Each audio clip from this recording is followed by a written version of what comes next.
গল্পটা শুরু হয় একটা ধুলোয় ঢাকা ফাঁকা রাস্তায়। একটা গাড়ি ধীরে ধীরে এগিয়ে চলেছে, চারপাশে লোহার জাল, ভাঙা কাঁচ আর মৃত্যুর চিহ্ন। গাড়িটার চেহারা দেখেই বোঝা যায় বাইরের দুনিয়া এখন আর নিরাপদ নেই।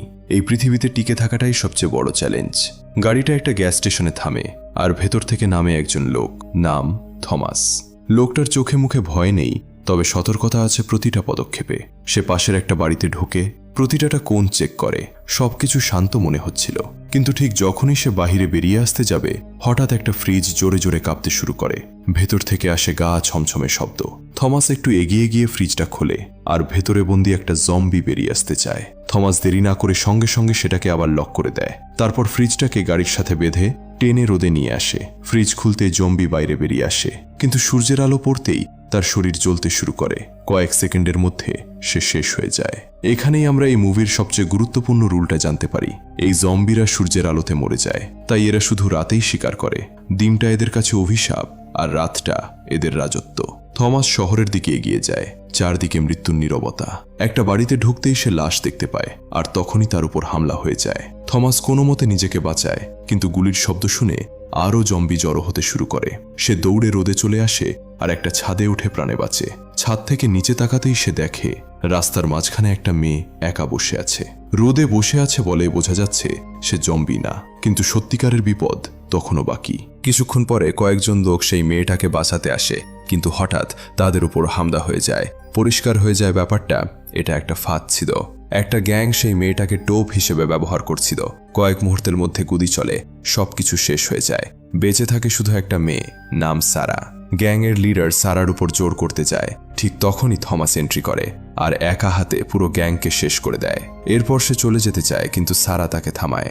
সারা জানায় যে রাস্তায় বসে থাকা মেয়েটা মানসিকভাবে অসুস্থ, আর ওর হাতে যেটা আছে সেটা আসল বাচ্চা না, একটা পুতুল।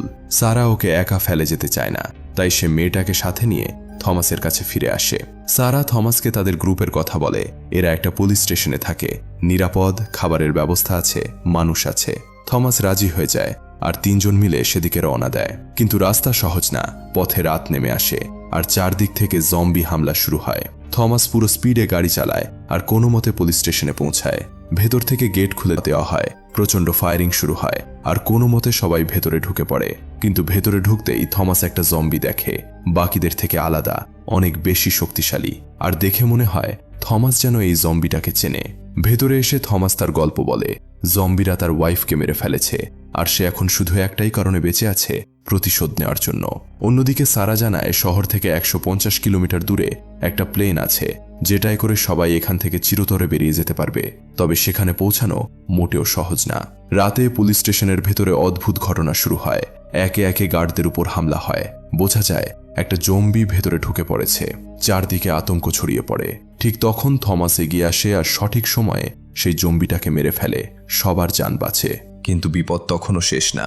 একজন গার্ডকে জম্বি কামড়ে দিয়েছে, আর সবাই জানে এরপর কি হবে। মজবুরি হয়ে তাকে মেরে ফেলতে হয়। এই দৃশ্যটা সত্যিই কঠিন। বেঁচে থাকার যুদ্ধে মাঝে মাঝে এমন সিদ্ধান্তও নিতে হয়। পরের সকালে সবাইকে একটা বড় সিদ্ধান্ত নিতে হবে। হয় এখানে বসে মৃত্যুর অপেক্ষা করো, নয়তো সেই প্লেনে পৌঁছে নতুন জীবন শুরু করো। এরপর কাহিনী আর একটা ভয়ঙ্কর মোড় নেয়। সবাই যখন মেইন গেট খোলার জন্য বাটন চাপে, দরজা নড়েই না। মনে হচ্ছে কেউ বাইরে থেকে লক করে রেখেছে। বাধ্য হয়ে সবাই একটা ছোট গেট দিয়ে বাইরে বেরোয়, আর বাইরের দৃশ্য দেখে সবার হুঁশ উড়ে যায়। পুরো রাস্তা গাড়ি দিয়ে ব্লক করা, আর এটা কোনো মানুষের কাজ না, জম্বিরা এটা করেছে। এখান থেকে পালানো এখন প্রায় অসম্ভব, আর সময়ও কম, কারণ সন্ধ্যা হলেই মৃত্যু ওদের দরজায় কড়া নাড়বে। তখন থমাস একটা ডেঞ্জারাস প্ল্যান দেয়। সে বলে, জম্বি লিডারকে মেরে ফেলতে পারলে বাকি জম্বিরা নিজেদের মধ্যে লড়াই করে শেষ হয়ে যাবে, অথবা ওদের ঘাঁটিতে গিয়ে বম লাগিয়ে সবাইকে একসাথে উড়িয়ে দেওয়া যাবে। কিন্তু এই মিশন অনেক রিস্কি, তাই চিফ মানা করে দেয়। থমাস তখন রেগে বলে, আমি আর পালাবো না, হয় ওদের মারবো, না হলে নিজে মরব। থমাসের কথা শুনে চিফের ছেলে তার সাথে যেতে রাজি হয়ে যায়। ধীরে ধীরে বাকি কয়েকজনও সাহস জড়ো করে নেয়। এখন টিম 3 ভাগে ভাগ হয়ে যায়। একটা গ্রুপ পুলিশ স্টেশনে থাকে, আরেকটা গ্রুপ গাড়ি খুঁজতে বেরোয়, আর তৃতীয় গ্রুপ সরাসরি জম্বিদের ঘাঁটির দিকে রওনা দেয়। কিছুক্ষণ পরে এরা একটা হোটেলে পৌঁছায়। চারদিকে অন্ধকার আর মৃত্যুর নীরবতা। হঠাৎ একটা ঘর থেকে শব্দ আসে। ভেতরে উঁকি দিয়ে দেখা যায় একটা জম্বি একজন মানুষকে খাচ্ছে। তাকে তখনই মেরে ফেলা হয়, কিন্তু আসল আতঙ্ক তখনও বাকি। যখন এই দল বেসমেন্টে নামে সবার শ্বাস বন্ধ হয়ে যায়, কারণ সেখানে শত শত জম্বি একসাথে ঘুমাচ্ছে। এখন একটুও শব্দ হলে সব শেষ। প্ল্যান করা হয় এখানে বম লাগিয়ে সবাইকে একসাথে শেষ করে দেওয়া হবে, কিন্তু কেউই এত বড় রিস্ক নিতে রাজি না। তখন একজন সোলজার এগিয়ে আসে। নিজের জান বাজি রেখে সে ধীরে ধীরে ঘুমন্ত জম্বিদের মাঝ দিয়ে এগোতে শুরু করে। প্রতিটা পদক্ষেপ মৃত্যুর কাছাকাছি। এক মুহূর্তে একটা জম্বি নড়ে ওঠে, আর সেই সোলজার সেখানেই থমকে যায়, শ্বাস পর্যন্ত বন্ধ করে রাখে। কয়েক সেকেন্ড যেন কয়েক ঘন্টা মনে হয়, কিন্তু সে বেঁচে যায়।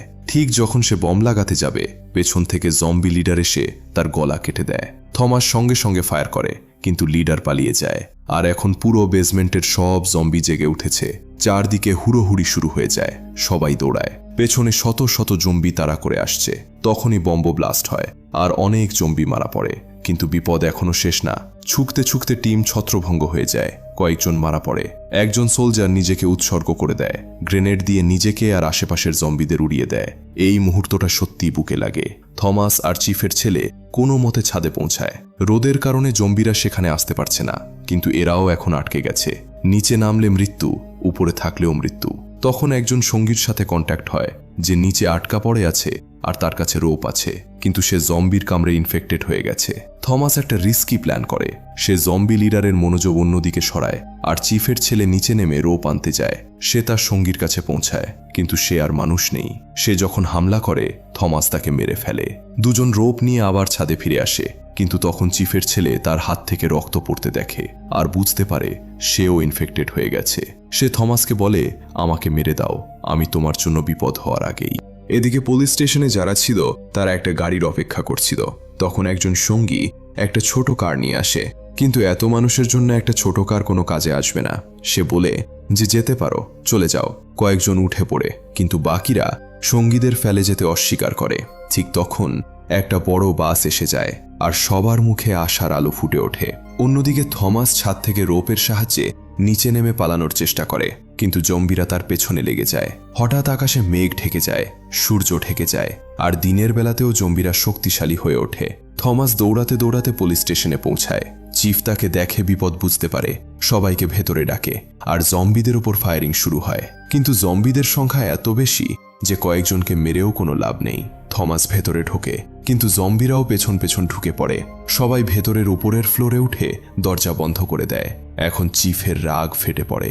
সে থমাসকে দোষ দেয়, বলে তার কারণেই তার ছেলে মারা গেছে। দুজনের মধ্যে তীব্র ঝগড়া শুরু হয়। তখন স্যারা মাঝখানে এসে দুজনকে থামায় এবং বলে, এখন লড়াইয়ের সময় না, বাঁচার রাস্তা বের করতে হবে। সবাই সিসিটিভি রুমে যায়। সেখানে দেখা যায় জম্বিরা পুরো স্টেশন ছেয়ে ফেলেছে, আর যে লোকটা কার নিয়ে একা চলে গিয়েছিল সে কিছু দূর যেতেই জম্বিদের দ্বারা ঘেরাও হয়ে যায়, আর নিজেকে নিজেই গুলি করে নেয়। এখন পুলিশ স্টেশনের সবাই শেষ লড়াইয়ের জন্য প্রস্তুত হয়।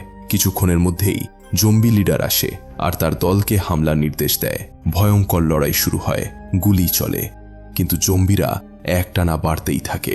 টিমের একজন করে মারা পড়তে থাকে। শেষমেশ বাকি থাকে শুধু থমাস আর চিফ, কিন্তু জম্বি লিডার চিফকেও মেরে ফেলে। এখন থমাস একা, আর এখন মুখোমুখি হয় আসল দুশ্মনের সাথে, জম্বি লিডারের সাথে। দুজনের মধ্যে প্রচণ্ড ফাইট হয়। থমাস পুরো শক্তি দিয়ে লড়ে, কিন্তু জম্বি লিডার অনেক বেশি শক্তিশালী। থমাস বুঝতে পারে সরাসরি লড়াইয়ে জেতা সম্ভব না, তাই সে একটা চাল চালে, ছাদের দিকে দৌড়ায়, আর জম্বি লিডারকে পেছনে আসতে বাধ্য করে। যখন জম্বি লিডার কাছে আসে, থমাস দরজা খুলে দেয় আর জম্বি লিডারকে রোদে ফেলে দেয়। রোদে পড়তেই জম্বি লিডার জ্বলতে শুরু করে, ধোঁয়া বেরোয়, আর কয়েক মুহূর্তের মধ্যে সে শেষ হয়ে যায়। বিপদ কেটে গেছে। থমাস নিচে তাকায়। বাসে করে সবাই নিরাপদে বেরিয়ে এসেছে। সে নিচে নেমে তাদের সাথে মেলে। সারা তাকে ধন্যবাদ দেয়, আর দুজনের মধ্যে একটা নতুন সম্পর্ক তৈরি হতে শুরু করে, আশার সম্পর্ক, বেঁচে থাকার সম্পর্ক। আর এমনই একটি থ্রিলিং এন্ডিংয়ের মাধ্যমে গল্পটি এখানেই শেষ হয়ে যায়।